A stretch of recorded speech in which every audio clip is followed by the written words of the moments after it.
Hi guys, and welcome back to another video. Now, I've been wanting to do this video for a while, but seeing as though I've just come from having my MOT done, as you can see, full pass, I thought it was a good time to do this now, to be fair.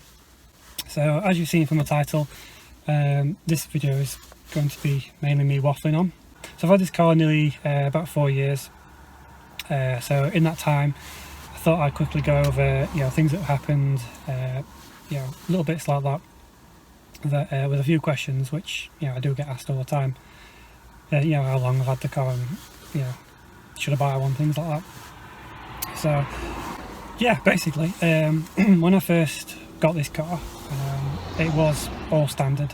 It took me a while to find one that I wanted because, as stereotypically for the car, they've all been modified and things like that, and I wanted one that hadn't been. It took me a while, but I found one with low mileage. I think it had done 63,000 at the time, and it didn't have its brake calipers painted and things like that, so I knew it had not been messed around with. The only thing that it didn't have, which I didn't know until after, is it hasn't got the electric mirrors and things like that. But the car's still the car, so it was all good. So not long after, I had the water pump and auxiliary belt done when I first got the car, because I did spot a leak on the side. I took it to the garage and they did that. The battery was somewhat a few years old, I struggled to start, so I had that done as well. But since then, up to now, the only other things that have actually gone wrong with the car are the header tank, which you all know I did a video on that. I've had to replace 3 alloys because they've all been cracked. That's obviously because of the 40 profile tyres and the shocking roads which are around here.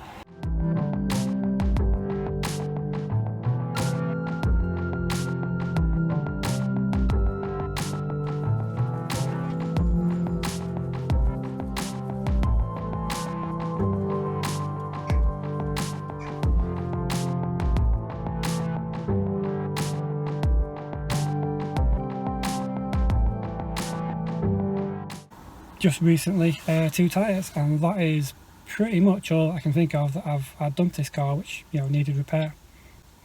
Touch wood, there's nothing else, but I do know, because it's now on 73,000, it is needing a clutch quite soon. It is quite high, so as long as you keep it serviced, which I've done. But there's nothing on there which it's not as if I'm changing bits all the time on it. It's been a good car. So leading on to my next bit, I have modified the car a little bit since I've had it. You all know the TRC extensions, fuel filter, air filter, and a few other bits.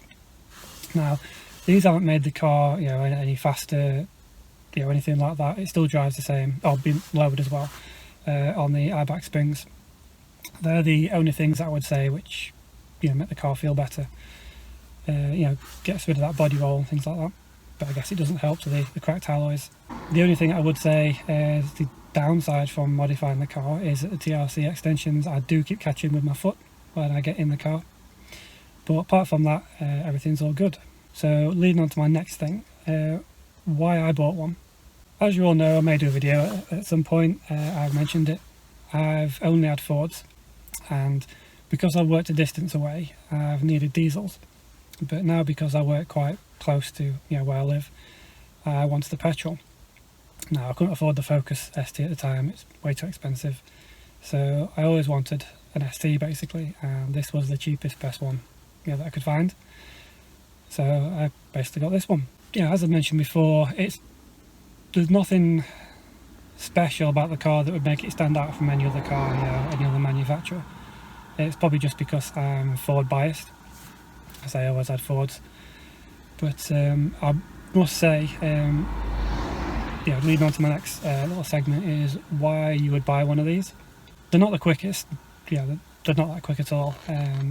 Anyone that's probably jumped into one of these and said, oh, it's really quick, has probably never driven a fast car, to be fair. But the reason you would buy one of these is for the pure driving experience. Yeah, I say not quick, but they do handle really well, and they're just so fun to drive. You know, I've driven other cars, you know, Audis, Vauxhalls, you know, Seats, all the rest. But I must say that, you know, none of them feel like what this car does. You simply enjoy it, basically. And if you don't have that enjoyment of when you drive, then unless it's because, you know, you need a big family car or, you know, that type of thing, I think you've got the wrong car, basically. You need to have that thrill factor when you're driving the car.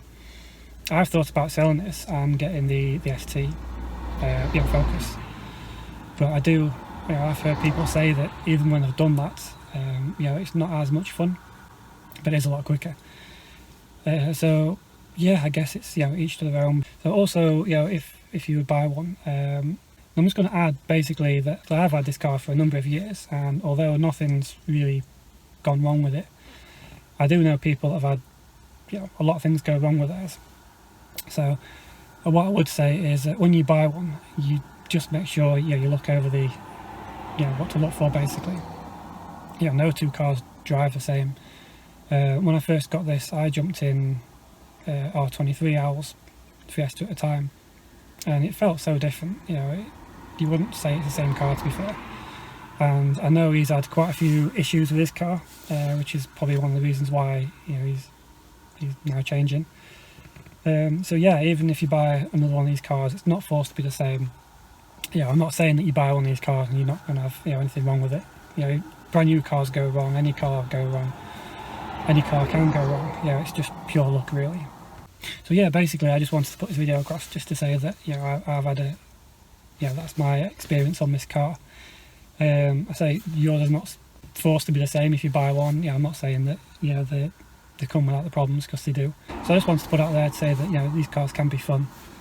You know, I've not had any, you know, horror stories, basically, although I've had cars that have been horror stories. I had a Mondeo which nearly ended up replacing everything. Yeah, I hope this video is some use. I hope it's been, you know, worthwhile watching. I know I've not had many things, you know, go wrong with this car, you know, to create a video and tell you about.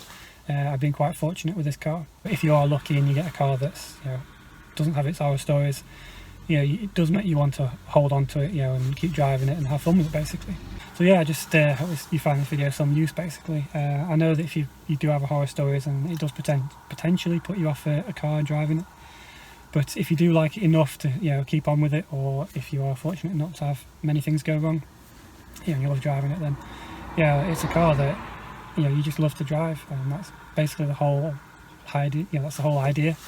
You know, there's no point driving a car that, you know, you find boring or you just don't want to be there. So I hope you found this video some use.